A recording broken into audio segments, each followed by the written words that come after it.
And also, um, because of this current situation, I thought that folks are like really against me because I thought I was like their folks long don't see me because when I walk around in some, but then I realized that it's not just the phone that I lack and the internet and connections. It's also that because of this virus situation, it's probably also an economical crisis because all the extra guaranteements they cost money and resources and a lot of effort and cause stress to everyone, and that leads to like most folks I guess mind their own business. And also because I just moved to metropolitan because I live on the countryside for a quite long time, and I also spent much of my childhood spending time just on countryside.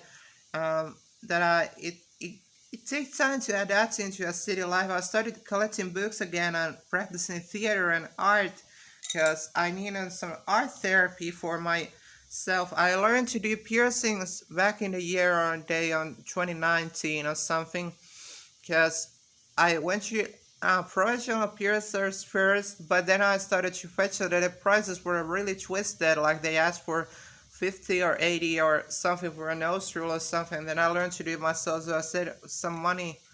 Um, because first I thought that I have some kind of magic trick that I do that how they can be so skillful, but then I learned the trade myself, and I don't have a place of my own where I do this stuff, but I can do this, and I'm pretty sure that I could also do tattoos, but I've been trying to get the machine, but I don't want to pay for it recently, and also I've been going through hormone therapy for a year from like male to female. Definitely never see myself as a guy either because I find it humiliating that folks are like, "What's up, dude?" or something. I'm like, "Oh, I like, yeah, because you're all for my genitals or something." That then I get your joke and opinion, but otherwise I'm really not all that guyish stuff because it's like if you're a guy or something, whatever. It's not my problem. If you like being a guy, be sure be, but it's not my thing. But I also have read for many other transgender folks around the world talking about that they too have to support their own hormones, get it from the streets, get it from anywhere that government really doesn't pay. I think it's just a great fluke that is one of those jokes like Hogwarts that it doesn't really happen.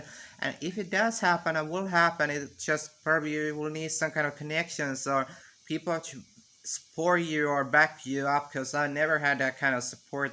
And I've been always trying to work myself alone, but I always get those kind of creepsters that even if I get paid for working out for a long time or money, I get end up for some odd reason or another in the past giving out to charity or even worse like gambling it all away was this the height of stupidity. And then of course because I've been young and inexperienced, I've been too doing mistakes, met lots of nice folks but also not so nice folks, and mostly those folks that are okay if I have a beer with them. I mean, if I don't, they think I'm some kind of idiot.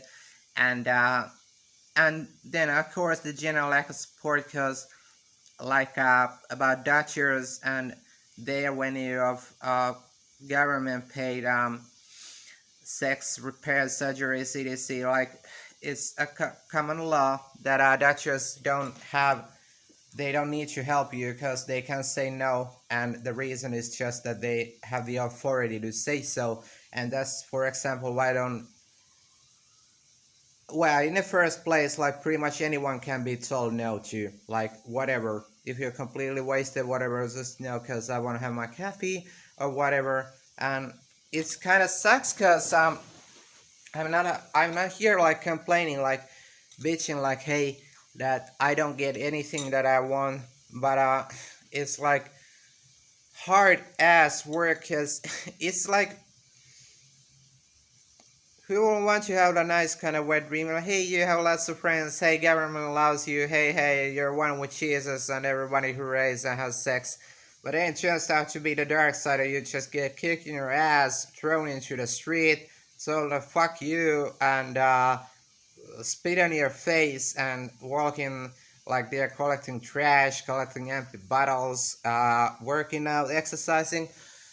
But I've been learning in the process of something of medicine and medications, stuff in general. I've been able to study and kicking up some old habits because even though I'm not an anti medicine or anti drug or anti alcohol or anti fun or whatever the fourth one is person. I've also been seen to the dark side of this drug and medicine and doctor and rock and roll world because there's definitely this side in the entertainment business where it's like, yeah, you used to be so cool, but now you're almost like dead because we don't care because we'll just buy another one like you.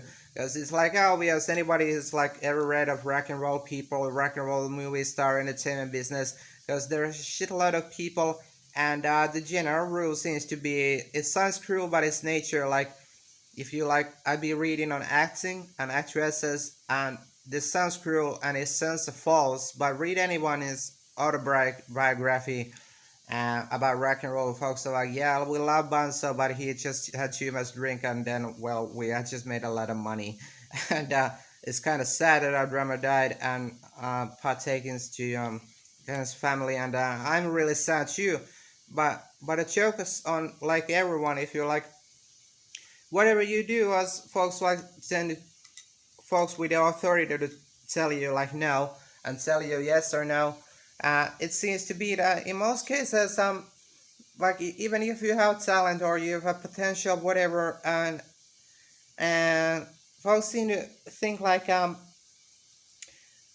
is because it's so easy because there's like 7 billion people on this planet or something.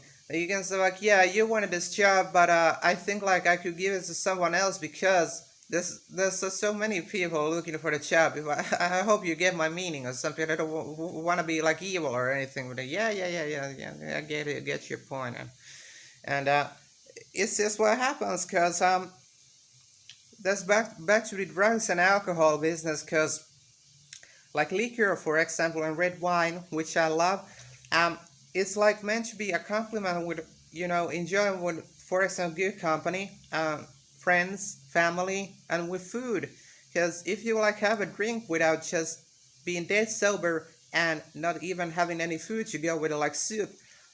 Then you end up as being stone drunk, and then you're unable to cook the food, and then phones come, hey, what's up, dude? Like one of our friends, so wait, what the hell is this? Like, let's kick him, her or him or whatever, and then you get those alcohol brawls and something, and they're not, yeah, that's fun, and pretty much the same goes to all this other stuff like ganja or whatever. Like, there's a certain line, like anyone.